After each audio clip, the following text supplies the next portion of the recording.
And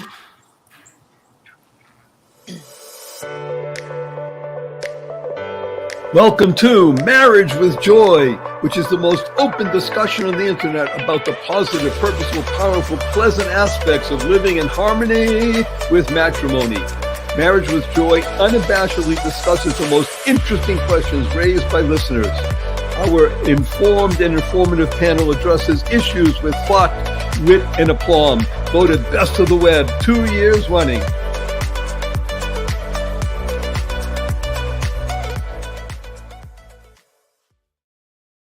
Good day, beautiful, bountiful, beloved immortal beings, and good-looking people around the world. Now, how can we make the categorical statement that all the thousands and potentially tens of thousands of people that are watching this are all good-looking? Because by definition, if you tuned in to Marriage with Joy, you did it consciously and conscientiously. It means you're always looking for and finding the good. That's the definition of a good-looking person. Looking for and finding good. You can't find much gooder in the world than this amazing panel of Dr. Diane Medved. You like that, gooder? Gooder. And Medved and wonderful Maura Sweeney and the wife expert, fabulous Lori McDermott, and your humble host, Barry Shaw, the ambassador of joy. And you tuned in because, you know, in this show, we don't hold back. We discuss openly, not open marriage, we might do that at one point, but openly about marriage with joy, because that's what marriages should be. Now, I'm going to do something somewhat characteristic, but well, maybe not. What happens is I get in the intervening weeks before each webinar that we do, which is a month apart, I get questions from people all over the world. And we're now probably am fielding now over 350, 400 questions every time the program comes up and what we're going to do next time and such like that. So this particular show was supposed to be about, and will be about, the fact that marriage is under attack. And the way that marriage is being attacked by those who are attacking us, and we can name names a little bit later. We're not going to name personal names, but names of ideas of people who are trying to demean or undermine or cut down this great institution called marriage, is that people really want to know, aside from that, they want to know the following. Marriage with joy, is that a period after that, an exclamation mark, or a question mark? I got to tell you, it shook me up the other day. This was the one that sort of was the one that pushed me over the edge. I got 3 in a row, some text, one text and an email and a WhatsApp of marriage with joy, double question mark. Actually, it was a question mark at the beginning, question mark at the end, like a Spanish speaking person. And then that's an oxymoron. And then the next piece that the person wrote, I presume is a woman, but I don't know. And he said, or is it? So I was really taken with this whole idea of we never explained where the roots of marriage with joy come from, the title of the webinar, and because I made it up, and with the idea of where marriage comes from. I didn't make that up, God did. And I say that truly because we're going to see that marriage has a very important foundation in what we call in the Western world a biblical basis, but it tends to be a universal process. That marriage of some sort, this relationship between man and woman, which we are calling, by the way, man and woman. Yeah, okay, we're not being politically correct, and that's okay. Man and woman. It could be also between people of the same sex. It's, in other words, the idea of marriage is involved with commitment. So there's a very interesting idea in the business world, and it runs like this. If you have something that you really want to accomplish, so if you have a good coach or you have a good team, each one asks the other person, are you interested in making this happen, or are you committed to making this happen? If you have people on a team that are interested, then on your team. You want people committed to the outcome. In other words, whether it's a sports team, it's a business team, In this case, we're talking about a marriage team because that's really what a marriage is. I mean, I'm being, how should we call it, a little tongue in cheek, but it's a team, right? It's a team sport Mm-hmm. and it's a contact sport in every sense of the word. Now, team, some people know or think they know that team stands for, in the old way, together everyone achieves more. Well, that's not the Barry Shore way. The Barry Shore way is together everyone achieves miracles. That's a real team. And that M in team, standing for miracles, is really the essence of marriage. Because, in my humble opinion, in today's environment, and I think it's true for certainly the past generation or two, that there should be long-term marriages, call it any more marriages lasting more than 35, 40 years. That's miraculous. Now, if you can add that little spice sauce, what do they call that famous hot sauce? Sriracha. Chara? What is it? Sriracha. Sriracha. Yeah, that thing. If you put that in there, you get a spicy marriage that lasts 55, 60, 70, 80 years. Well, that's just even more wonderful, isn't it? But it really is, I think, from our perspective, I'm speaking for the ladies, of course, and if they want to contradict me, they're free to, that marriage with joy in our world is with an exclamation mark, maybe one in the beginning, one in the end. Granted, that exclamation mark can be bent a little bit sometimes, so it looks like a question mark, but it's a statement that people are committed to doing something that is truly wonderful in the world, and that it brings about a result that cannot be had by a person on their own. Now, that doesn't mean, and I'm going a little long in the tooth in this introduction, because I want to get to the real question here.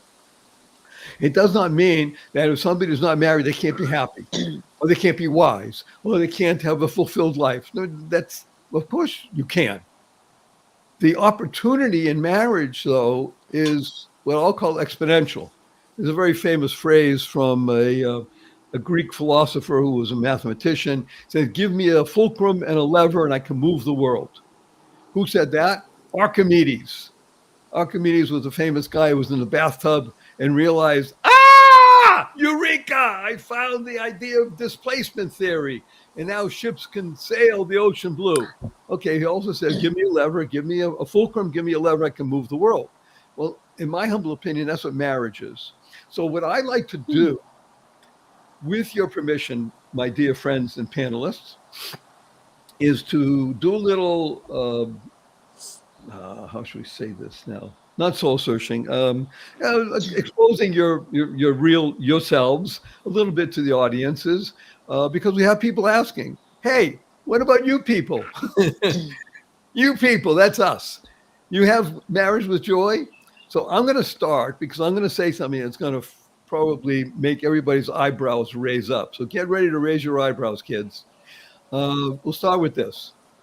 I am married. I'm married.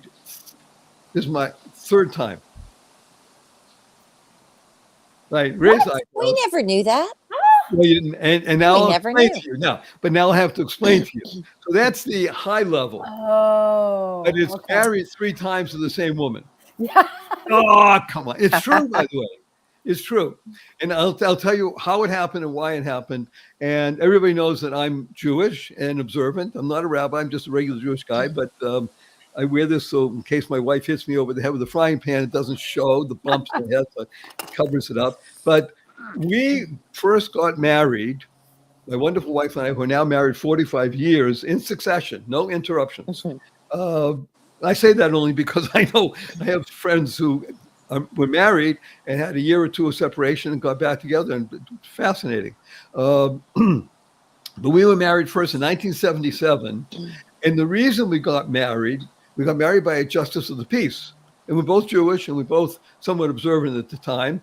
Why did we get married by a justice of the peace? Why did we get married in 1977 right away when we did? Because we found an amazing place to live in Southern California in a place called Pacific Palisades. And it was a 3.5 acre estate that had a guest house on it. And we were going to be the people taking care of the estate in the guest house. Now, this was a very lavish, nice guest house, and we were the people taking care. We didn't have to do anything. They had people come in, gardeners on, but just to be there. But the people who owned the property, Mrs. Dobrenchuk, wow, the name is just coming back to me. She and her family lived in Washington, D.C. She was in diplomatic corps and such like that. And she said, well, I can't rent to you if you're not married. Yeah. Now, we wanted to get married anyway, but it was so nice. Now, you got to go back in time, 1977. You say, well, that's just old fashioned. Well, yeah, well, that was wonderful. You couldn't do that today. You couldn't ask anybody on an application, are you married? I don't even think you could do those kind of things. But the point is and was that we gladly wanted to do it. We were happy to do it, get married. We didn't want to get married just to peace. We wanted to have a religious ceremony, but got to get done now because the place was going to, if we didn't take it, somebody else was going to take it. And I'm telling you, 3.5 acres in Pacific Palisades, I think it's one of only 2 or 3 acre plus places in Pacific Palisades. It's just magnificent. In a little valley, it was just hidden valley. It was amazing. Okay. So, and then a few years later, I think 2 years later, yes, 2 years later, because my parents and my wife's parents didn't like us living just for the justice of the peace, we had a religious Jewish ceremony. And then a few years after that, because we were living in this wonderful community with the Medveds, and they insisted, no, they didn't, but we were close friends, and it was much more observant. And my wife said, well, let's have a more religious ceremony. So we did. And it was wonderful. So we had 3 marriages to the same woman. So yes, I'm a serial monogamist, and I'm happy to say so. And I'm saying it because, first of all, people like knowing about us. We're the people. We're in the marriage webinar, Marriage of Joy, bring it to the world. And I think it's indicative of the reality of life, and that things just don't. This happens and this happens and this happens. Just things go along in a smooth way. There are bumps in the road. That's life, isn't it? Bumps. The genius of marriage is that it enables you as a team to navigate the bumps, the rocky areas, the shoals, the storms, anything that happens, and stuff by definition happens. That's life. So that's my introduction. Now we always go first, so our leadoff batter is Diane. So Dr. Diane Medved, if you be kind enough to bare your soul, you don't have to do physically, but a little bit about you, your marriage, etc. Marriages, I don't know. And just because people like to know. Okay, well, bare my soul. I did have a previous marriage before my husband of almost 38 years. No children, though. And I write in my book, The Case Against Divorce and Don't Divorce, that makes a huge difference. If there are children in a marriage and it breaks up, you're not only affecting the people in the couple, you're changing the lives of the children. And so I was fortunate to meet and marry my husband almost 38 years ago. I met him a couple of years before that. And we have 3 children, and that is cement. That's what will keep us together, even though we enjoy and have fun together. I have to say my husband has wonderful marriage skills, which I taught him. Wait a minute. That was so. You did. But you know what? I have party laugh is very nice. Yes, go ahead. By the way, she's not kidding. I have had so many clients who come in and say, I am what I am. And I say, no, that's not true. You can be educable. Yeah. And you can learn the skills of marriage. These are not, hidden away or anything that you can't find. If you are willing to change your behavior and change your attitude, you can learn the skills of marriage. And you can learn how to be a wonderful spouse. My wonderful spouse is extremely good at giving appreciation. He's constantly telling me how much he appreciates me in every way, physical and spiritual and mental, and he's the best. And of course, that makes me want to return that, which I think I do and I try to do. But we have 3 kids and we have 5 grandchildren. And thank God our children live the ones with the grandchildren live within 5 minutes of us, and we can see our grandkids frequently, which is a gift, an incredible gift. And as you get older, you see that the lines that connect you just become stronger, because with each grandchild, there's another line that connects us to our children and connects us to each other. And it's incredibly rewarding to have a long-term marriage. And anyway, I don't know how much you want me to say about me, but I thank God every day for my husband, and I ask God every day to bestow blessings on my husband and to keep him healthy and safe and give him Ruach HaKodesh and Siyata Shemaya. That means heavenly input into what he says. He's a radio talk show host. He's been one for 26 years on from the home station here. National, international. He has as many international listeners nowadays because of the internet. People subscribe and they listen on podcasts. So I ask God to fill his mouth with wisdom so that he can then impart that to people. And even that's a connection, because I listen to the Michael Medved show every day. Religiously. And if I miss it, I can listen on podcast. But actually, after the show, I say, "How did you think the show went?" I ask him to explain it. And then if there was a part of the show that I had to miss, like today, I had to run into the supermarket, he'll fill me in. Good. He'll tell me which guests were good, which guests weren't good. It's really great. And I think that the whole idea of a happy marriage is that you have a confluence in every area of your life. It's not just you have a work life and you have a marriage, or you have your kids and then you have the marriage. It's that everything blends together in a harmonious unit that fulfills you, in that you have a soulmate, and you have a soulmate, and is walking through life together with that support. And so all I can say is I'm very grateful every day that I have Michael Medved as a husband. So that was wonderful. I just want to make mention, you did talk about, and please, ladies, don't groan too much, what I call PMS, true PMS, that you appreciate each other physically, mentally, and spiritually. And that is really, I would say, for myself and my wonderful wife, also the nexus of our relationship is that ability to be appreciative and to be appreciated. And I hope I've been educable over the decades. She claims that I'm a little slow in the uptake sometimes, but that's okay. I do try. But I think it's a very important point you raised, Diane, about skills in marriage. I think this is one of the essences of this webinar. It's that it comes out that, there are skills that people learn. One of them, like you just said, to appreciate each other. You do that verbally. You do that even in the most subtle ways with intimacy, and let's say with food, with a wink of an eye, a smile, all kinds of things. It's so wonderful. That's the beauty of marriage. It gives rise to what I call wisdom, which we'll talk about a little bit later. Okay, wonderful. Maura, would you please reveal yourself to us about your marriage? Gosh, even as both of you are speaking, I had different ideas coming to mind. In some ways you might look at me and think, wow, what a boring person. I was not even allowed. I didn't think that. Why would I think that? Well, about my story. So I really was not even a dater growing up. I was always, I would say, discouraged from dating.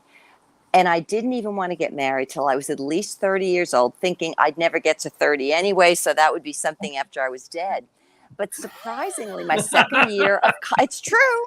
My second year of college, I met Jim Sweeney, who was a basketball player at our college. I used to hear his name and I thought, oh gosh, the guy has probably got a small mind and a big ego.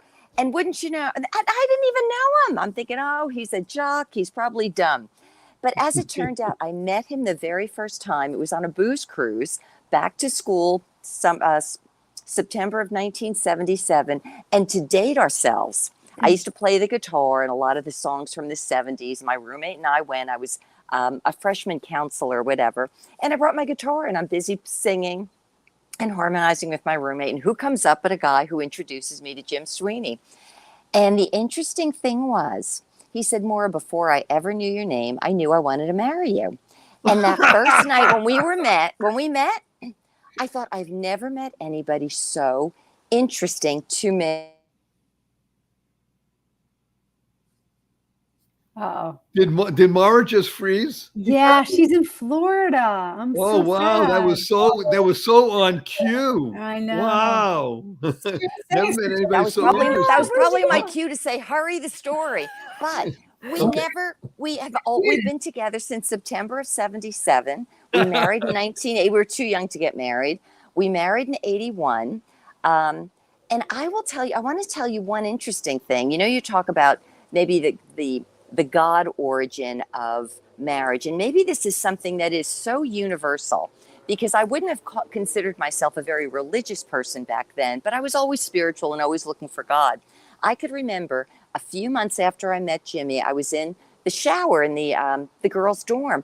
I reached out for shampoo and a voice went through my entire body and said, Jim Sweeney is a gift from God. Now that's a very interesting thing. And that's been 40. So we're married 41 years. But in terms of like, what exactly has it meant as a marriage? I know that there are certain skills I have, certain skills Jimmy has. Our foundations in terms of our morals, our values are very, very much in alignment. But both of Okay. Again. So we will interrupt this station with a station identification. sorry about that. There she is. Okay. I was just about to say, Maura is in Florida. And she's on the west coast of Florida. So we had a hurricane. And we just went through Ian, or Ian's still going through us. So we're in a hurricane world. So the fact that she's even here right now is quite amazing. And by the way, this goes to wonderful Lori, who figured out right away when Laura said, well, gee, I don't have any internet, no power. And Lori says, you have a phone. And I'm so glad to be here. That was so quick. I didn't think of it. Thank you. Okay, so Laura, the voice in the shower says. Oh, is that where I was? Jim Sweeney is a gift from God. And you know what? I didn't know if I had to write down a list. Now just think, everybody needs or would desire. It's the hurricane. Yeah. Okay. She'll be back. We'll move on. We need to ask Maura what brand of the shampoo it was. And it was lemon something. Okay, wait. What was the brand of that shampoo? All I know was lemon. It was probably cheap, but it was a lemon shampoo. And I thought, who knows? Maybe he was supposed to put like lemon highlights or light highlights in the hair. But I will tell you, for the man that I needed to be married to, the one and only, he brought things and continues to bring things to my life that has brought out the strength in me, the best in me, has helped me get unfrozen. It's wonderful. Poor girl. Okay. Until Maura comes back. Oh, there she is. Okay. Yes. Sorry. And then I would say, I know in his life, there are things that I bring to him that maybe another person wouldn't have, that helps him develop his personality and his best self. So when you said we navigate through the bumps in the road, I don't think in my own life that there would have been another person that would have known me and understood me and appreciated me as much as he does for who and what I am. And I think that's maybe one of the marvels of marriage, is when we get to know each other well and we become the fill-ins and the enhancements to another person's life, even when there's difficulties and challenges. Sometimes Jimmy will tell me I am so strong. And I said, well, who made me that way? Who made me that way? Because he was always pushing me, because I used to be much more timid. So in many ways, we help enhance each other and bring out the strengths in each other. And hopefully a lot of a sense of humor as well. Very nice. Thank you. Wonderful, Lori McDermott. Yes. Okay. So what do we want to know? What am I bearing all? Just kidding. Yeah. You want to bear your soul? Is it your first marriage, second, third, fourth, fifth? I only have one marriage. I met him in 1991 when I was kind of hanging out with his friends. And I always knew him. He was very serious and he was no fun and he didn't like to party or play. And I just thought to myself, that's the guy you marry. And I'm not ready to get married, so I'm not going to talk to him. But I dated one of his roommates. And when his roommate was, you just date. I was a good girl. And he was going off to sea and he was leaving. He's like, hey, my friends all like you. You should probably date this other guy. I think he's good for you. And so my boyfriend recommended I start dating someone else. In the meantime, my husband-to-be was like, why don't you date me? And I was like, no, I don't want to date you. You're too serious. I don't want to I want to have fun and just, date and just enjoy my life and, go to parties and walk and just like travel. And I don't want to get serious. And he was serious. So it took a while. And so finally, when we started dating, he finally convinced me. When we started dating, I was like, well, this is it. We're getting married. I never said that, but he just wanted to have fun because he was very boring. So when we finally started dating, after a year, it was like he was done and he wanted to move on. And I was like, oh, no. And he said, yeah, I feel like I want to just start date other people. And I was like, oh. So I said goodbye. And I turned around and walked away. And he's like, wait, aren't we going to be friends? And I said, no, I don't want to be friends with you anymore. I'm going to do something else. So we broke up for a year. And after a year, we got back together because he decided he missed me. And I was the greatest thing he ever had. So I was like, okay. So we started dating again. And then we ended up getting married. So fast forward 15, 16 years in the marriage, he does the same thing. Hey, not really happy with this. I want to do something else. And it's like, wait, what? Now we have 3 kids, a house, and a life together. And it was just very shocking. So for me, in that struggle in my marriage, I had to really grow up quickly. I came from a background of 2 parents that loved each other. And I saw that. I saw 2 people work things out. They argued, but they always had each other's backs. So I brought that to my marriage.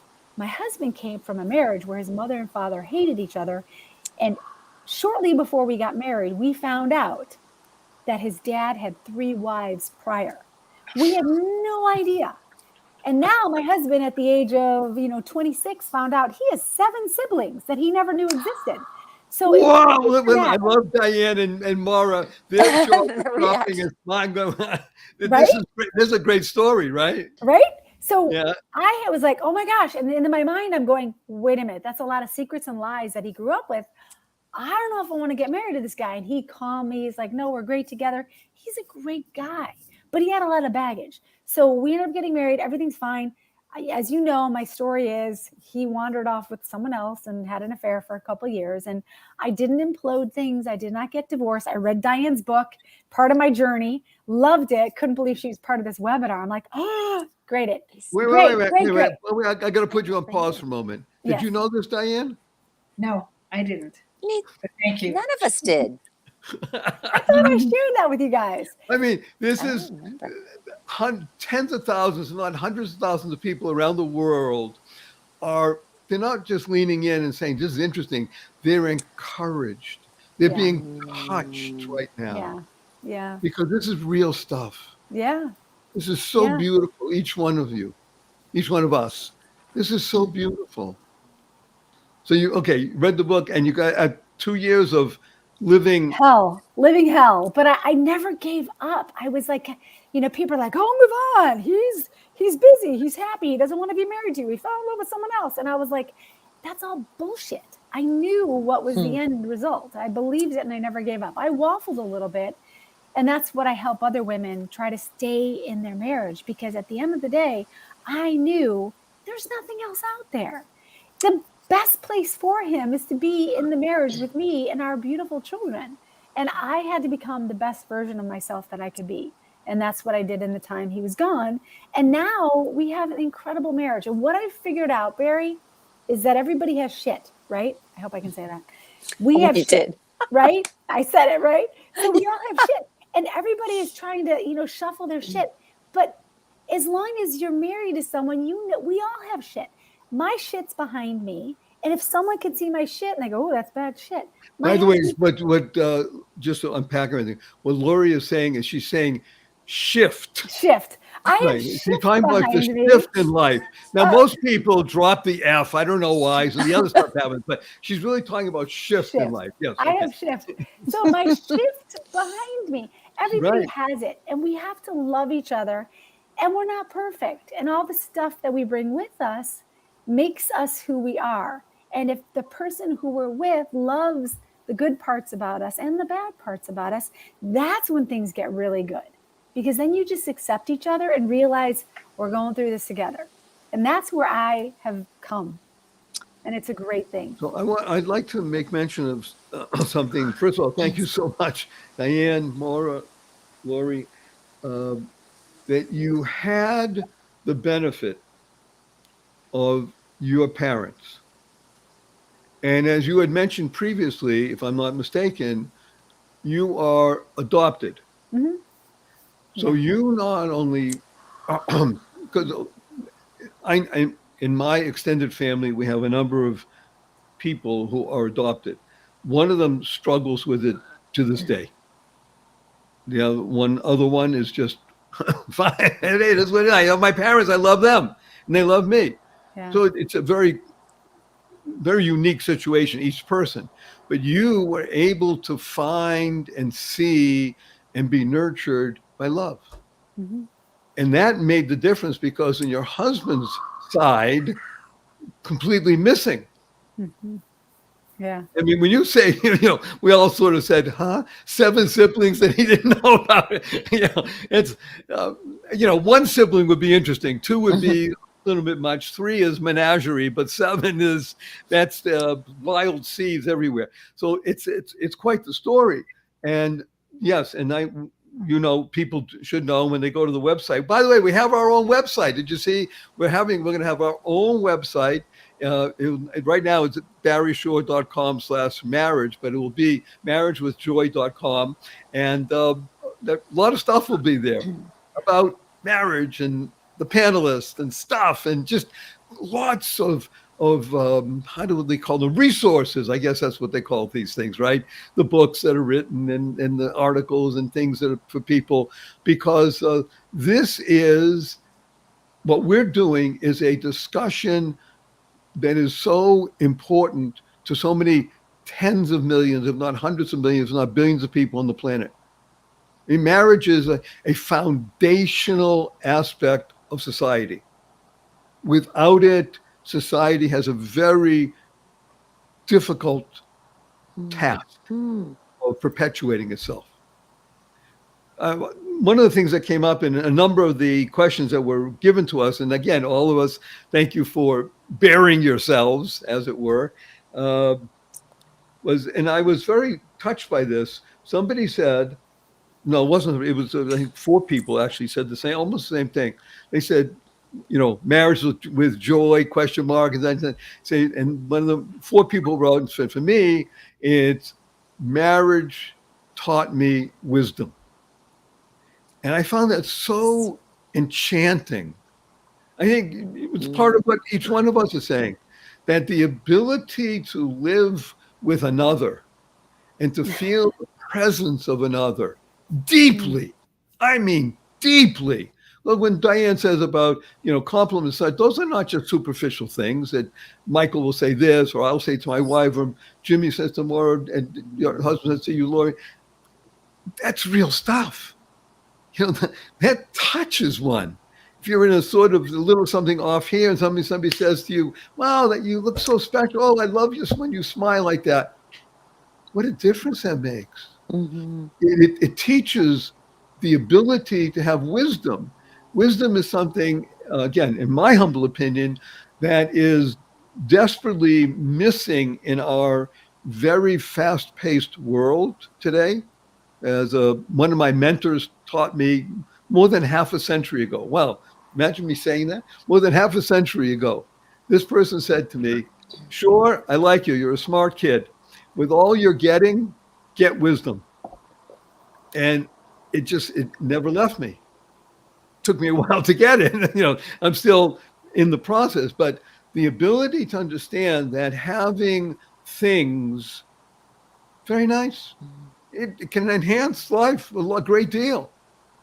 To have a relationship with a deep relationship with another human that you dearly love and want to be loved by, that already can rise up and cause somebody to act with wisdom because you want to be benefiting the other person, right?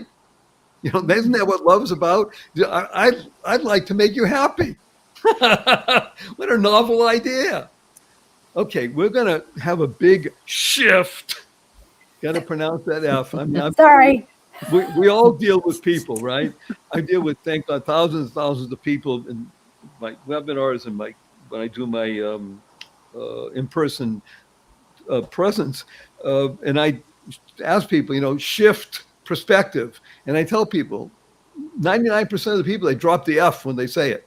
It's shift perspective, because if you don't, the other stuff happens. So we're going to shift our perspectives for a little bit, because everybody mentioned children. I have a child. I have grandchildren. Maura has a child, not yet grandchildren. And Lori has children and hopefully no grandchildren that she knows of, because kids are too young, or siblings that they have that nobody knows about. And here's what's going on. So now we're going to do a shift into an area that will seem a little dark, but we're bringing light to it, because marriage, the institution, the process is under attack. And it's under attack not just in the United States. It's under attack in what we call, for want of a better term, the Western world. And it's under attack by forces that have been mounting their attack for almost a century, maybe even at least a century. Mm-hmm. I mentioned it previously in other webinars we've done together, that when I was a kid, a hippie, I was, and I loved it. I still am in many ways. I did hang out in a number of different communes throughout the country. One in Tennessee, one in Vermont, Massachusetts, California. And almost in each one of them that there were people living there were more than 50 people. Oftentimes there were people in a marriage-like situation. And some of them even had kids. But the whole thrust of the commune was that the kids are raised by everybody. That is the definition of community under what's called communism. It's not a political statement. You know, the whole idea of a commune is that everybody shares and shares alike, and you're there to help out. And you know, if you can't help the kid now, then your friend helps. And okay, and again, it was institutionalized in the state of Israel in its early foundings, from the late 20s all the way through the 60s. For some places, these communist kibbutzim, they were called, they were really communist. They had kids living in communal dorms, not with their parents. And it was a very bizarre situation, certainly in USSR and in many parts of China, until they had the one child situation. I mean, communism is a bizarre, again, I'm trying not to be denigrating, just to be denigrating, is a bizarre kind of process where the next generation is seen as just the next generation. There's not how should we say, a cultural unity other than the big cultural unity. So what is happening now is that the institution of marriage, which by the way is a construct, right? I cop to it. Marriage is a construct, right? That there in our world, men and women, because that's what the biblical situation is. But again, two people committed. I don't know if that's anybody here, but I hear the sirens. Maybe. Well, okay. It's here in Florida because I'm outside with no lights. Sorry. Oh, you're not supposed to be outside. No. That's why we can hear. Well, I had no lights on the inside, so I'm here getting. Oh, that's right. Sorry about that, Barry. But maybe I'm on this. Okay. So here's what's happening with the question. I'm trying to phrase it. We had over 220 questions about the same idea, that kids today. I don't want to make it like it comes from what was that musical? Kids, what's the matter with kids today? Music Man. Was it Music Man? No, Or Bye Bye I'm Birdie? thinking Bye Bye Birdie? Bye Bye Birdie. Yeah, 2 points, Maura. 2 points. Music Man had a similar song, Diane, but this one that I'm thinking of was yes, right. I never saw that. Right. So, every generation says, what's with kids today? But the issue with, pardon the pun, the issue with kids is that there is, again, just as the marriage institution is being attacked, so the idea of kids, as children, as these unique beings to be educated, to use your term, wonderful Diane, molded, shaped in the image of the family, like you mentioned, Lori, two loving parents. They wanted to raise you a certain way. They wanted to raise you with love. They did it verbally and they did it without verbal, right? Nonverbal. They showed each other love. The issue today is that kids are being told in schools that there is no such thing as boy and girl exclusively, and that I'm going to give you a quote because I heard it myself. Boston Children's Hospital, one of the most acclaimed hospitals in the world for the past several decades. Remember Maura, because you went to Boston College. Boston Children's Hospital, very famous place. Boston Children's Hospital today does gender, what do they call it? Transgender surgeries, right? Reassignments. And on their video, which was taken down, by the way, because they got so much flack from it, the spokesperson for Boston Reassignment for Boston Children's Hospital, the woman said, well, we know that children, even from almost the time that they're born, they know which gender they are or they don't. In other words, it's fluid. You hear this from a highly educated, I didn't say smart, I didn't say wise, highly educated person, and you think to yourself, there's something amiss. At least for me. Granted, I'm 73, so I'm old-fashioned, but there seems to be something amiss. And it's not just this one place somewhere out in the boonies. This is Boston Children's Hospital, and it's happening in children's hospitals throughout the country. Now, thank God, it's not a mass movement yet, but parents are being urged to look for, sounds like East Germany, look for signs in their children that they are not that gender, sex that you think they are. When Sally, if you can call somebody Sally these days, starts playing with a Tonka truck, well, you better make a note in your journal that may be signs that Sally is really Shirley, but Shirley is a male name. Anyway, so the questions are in, over 130 of them. We started talking about this last webinar. Diane, people are hurting. I mean, parents. They don't know what to do. They feel they are under attack. Their marriage is under attack, and their family is under attack. What can we do in our world right now to give some comfort and hope and help? And that is such a tough question because it isn't, even if you can't move far enough away from the culture so as not to be impacted by it. But one of the things that we learn in Judaism is that you should surround yourself with people who have the values that you want your kids to learn. And that may mean that your community, if your community is one that promulgates those kinds of viewpoints and you disagree, which I personally disagree with, then you need to surround yourself with people who are going to have the values you want your children to imbibe. And it isn't easy. It may mean moving away from people you love, even if they are not giving the values that your children should be having according to your value system. I don't have a good answer because I don't like confrontation. I don't like parents coming to the teachers and saying, don't say this to my kid, because often the teacher is in the middle and has been told by some administrator that this is our policy. And what are they to do? I mean, they're then doing a balancing act trying to placate both sides that are coming to them. It's not that easy. I think that it's inappropriate for children to be taught anything about sexuality in elementary school.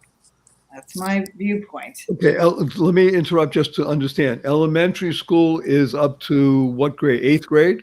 You can take, all right, eighth grade. I think that there are certain times at which girls need, there has to be physiology. Girls need to know they're going to be getting a period, and they need to know that that's natural and nothing to be afraid of or ashamed of.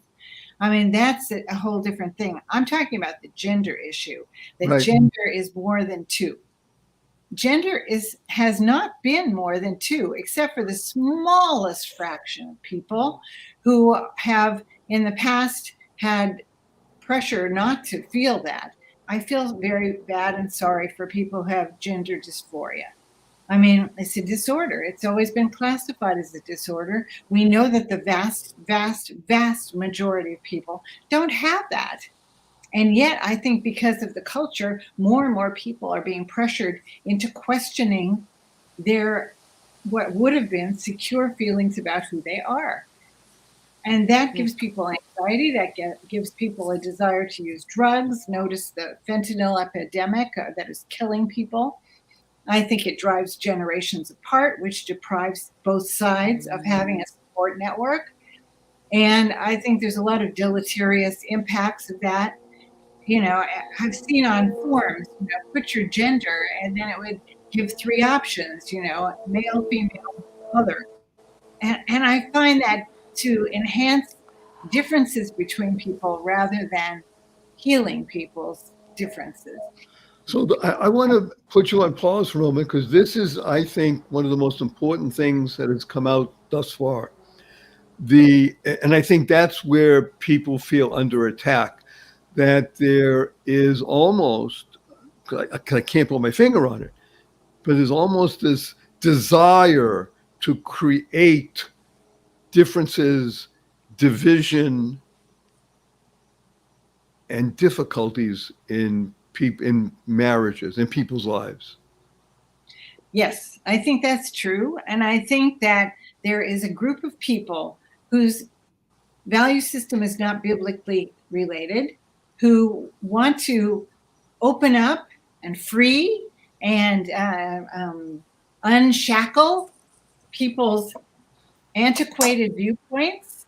And therefore, it is, I think, a division between those who are more traditionally oriented and those who feel that that is restricting and antediluvian. I just don't think that there's this consensus that we used to have, that we have values in common, that there's some basics in life, one of which is there's male and female. And I think that that is really a problem. And unfortunately, I fear that people who have been taken in by this liberal viewpoint, meaning liberationist viewpoint, are later going to have regrets and are going to feel perhaps that they've been mutilated or misled at the very least.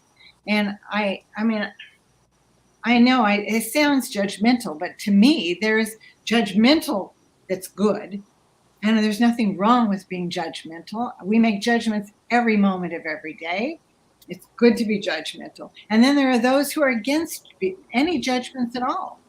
And I find that those are the two forces that are butting heads in our culture and causing a lot of distress and anxiety and ultimately, in some cases, suicide and really horrible outcomes, driving marriage partners apart and thereby, again, depriving everyone of the kind of solidity that our culture requires in order to go forward with any confidence.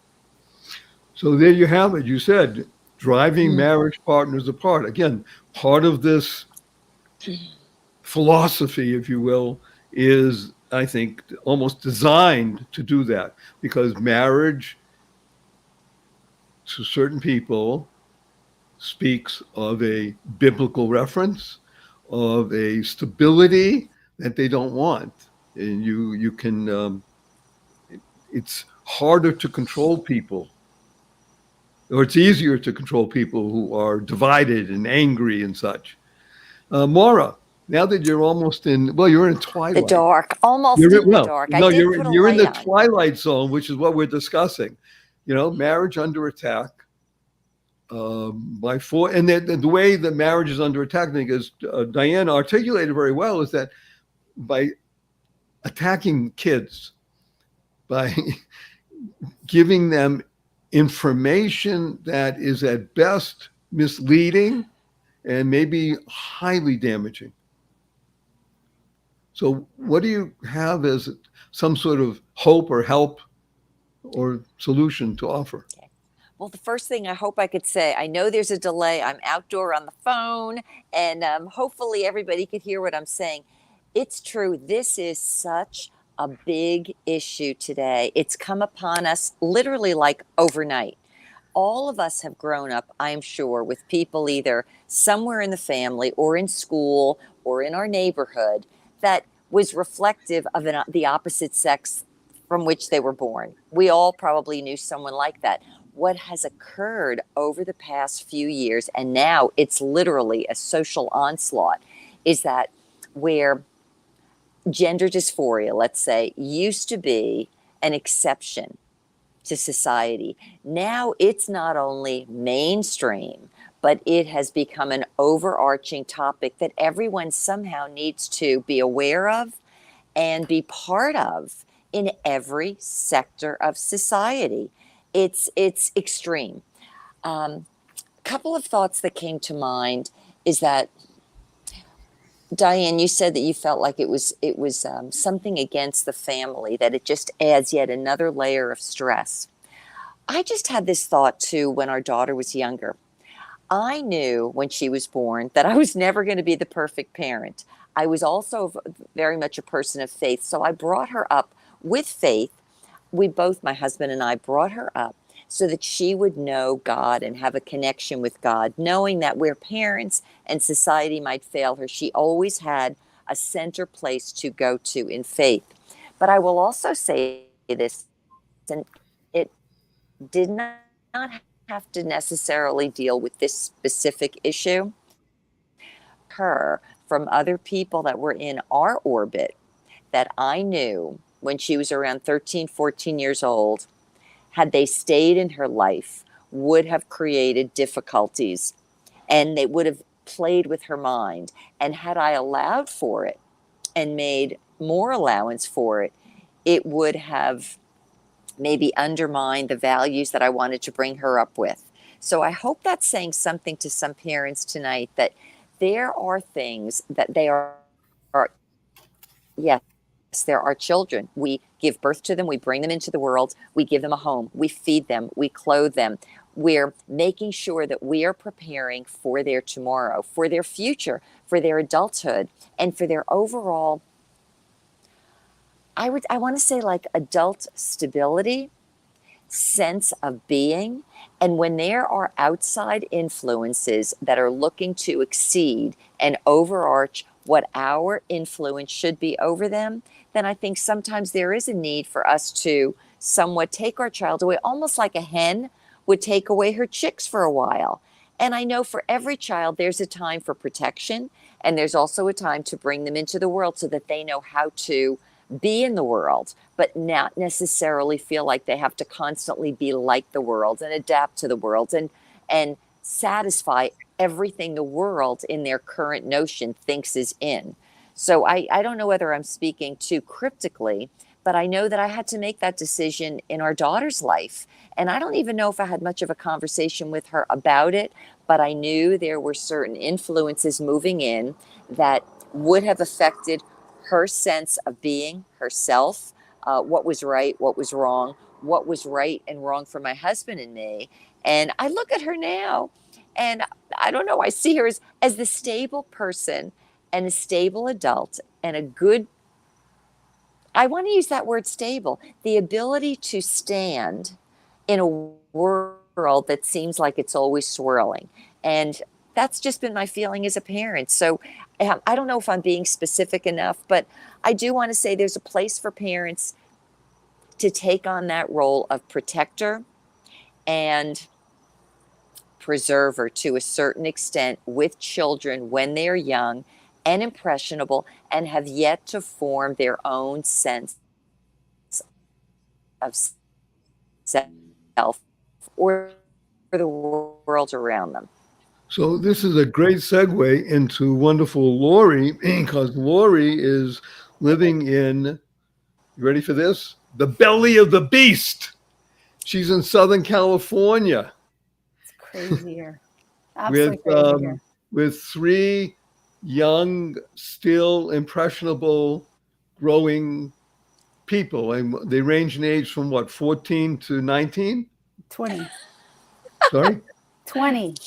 20. Oh, 14 to 20, right? Yes. Two boys and a girl. Yes. And stuff is swirling around your neighborhood, the schools.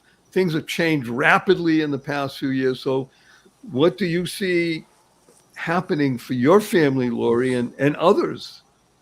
Yeah, it's funny. As soon as my husband came home, now all this stuff is happening. It's like if there's always something that's going to beat on your door and try to break it down. But I've fallen into this path of the most important thing that's ever going to happen in your lifetime, the most important work you'll ever do is inside the four walls of your house.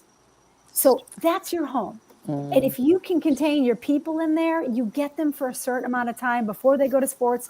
When they wake, for the moment they wake up, you have breakfast, you have lunch, you have dinner. If you don't have lunch because they're at school, you get them after school, you have snack time. Whether you work or you don't work, you've got to make that time where you actually talk to your kids, put the phones down and pay attention to each other. I mean, it's family dinners, it's family breakfasts. Be there, talk to each other, cook for them, let them cook. No one cooks with each other anymore. That is so much fun. Having those experiences, going on vacation. A lot of people are like, oh, I'm so busy. I don't have time to go on vacation. I don't care if you go to the hotel down the road. Get out of your house. Go away with your family and let people see each other for who you are. Your children are your children. They will. All kids do is watch their parents for a living. Children, here's something really funny. I was at Penn State with one of my kids, and I was out to dinner with two of my kids, and all they do is pick on me because they want me to be perfect for some reason. And one of them's like, Mom, don't hold your food like that. Mom, stop eating like that. I started laughing and a piece of food came out of my mouth because I'm like, what is happening? In the meantime, they're all like paying attention to me. I look across at my husband who's eating wings. He's got sauce all over his face and on his fingers. He takes his hand and puts it into the glass of water in front of him and starts swirling his fingers. And then he takes his fingers, he wipes them, grabs the cup, and drinks out of it. Wait a minute. That's your 20-year-old, right? Yeah. And I'm like, Hello. but everyone's like paying attention that Mom is eating this way. But meantime, I'm watching my husband. I could not stop laughing. And I shared that with everyone later, and we just laughed and laughed and laughed. And it's that kind of stuff that finding those moments and finding the humor instead of getting mad about things. I could have gotten mad at my kids for picking on me. But instead, I made it so funny about what my husband was doing that nobody noticed. And those type of moments will stay with people forever, with your family. Because you're not perfect, but you're family. And you have the responsibility to cater to make sure everyone's okay. So it was very nice. Thank you. I think, Maura, you sent me a text a couple of weeks ago and you said, can you give me an acronym for home? Did you? No, it was Lori. I don't know. Lori, you sent me the text. And what is Thank it? you. And I sent you back quickly. I just thought of something. Helping others mature every day. That was it, I think, something like that. Helping others mature every day. That's a home, right? And it's not just for the kids, it's oneself, right? In other words, we are part of that same process, like you just said. And to know that they're watching you. So, yes, the world is impinging upon us, and you can't keep it out. It will get under the door. It'll get through the windowsill. It's there. It's how you said it nicely, Diane. It's okay. We have to be aware of our values. And sometimes we have to say, like Laura said, to your daughter's friends, no, those friends are not for you. Sometimes you have to move away someplace, like you said, Diane, or homeschooling. You don't have to confront the teacher and say, you're an idiot, you're no good, you're teaching my kid. First of all, what good does it do?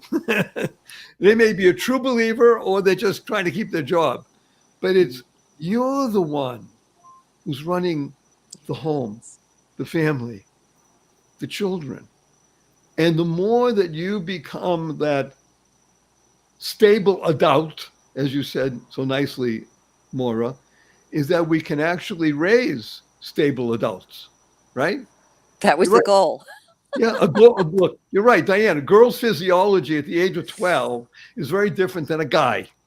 So girls need more attention. Yeah, very good. Girls need much more attention than guys do. But guys need a lot of attention also, or they'll be just dipping their hands in water all the time, and and they'll learn. They'll be mature someday, maybe. But the point is that how kids see the parents is really, I think, one of the great aspects of what we're doing as our team together, everyone achieving miracles, for people who are watching and listening and sharing with other people, because God willing, tens of thousands of people will be seeing this and saying, hey, that's interesting. I think I can learn from that. Just maybe it's a sentence, maybe it's a moment. And our moments are just about up at the moment, which is, wow, goes by fast. And again, a huge thank you to wonderful Dr. Diane Medved and wonderful Maura Sweeney, Laurie McDermott, your host, Barry Shore. I will tell everybody, look for our website that you can come and visit and you can share things with, because there'll be lots of resources there. Hopefully, by the time we do our next webinar, it will be up and running. We'll be sharing it all over the world, and people will be chiming in. Maybe even people like Michael Medved will make a quotation on the website and say something nice about it. And this is, again, in my humble opinion, that of many, many others, this is the best information transformation about marriage anywhere on the web. We don't preach, we share, we do spreading happiness and rejuvenating energy, and we do our group hug at the end, and then we'll do our little outro. So with your permission, everybody, we'll give first our blessing, we'll do a hug, and then we'll do a blessing. The hug stands for heartfelt, unlimited giving. That's what we're all about. On the count of three, if you'd be so kind. 1, 2, 3.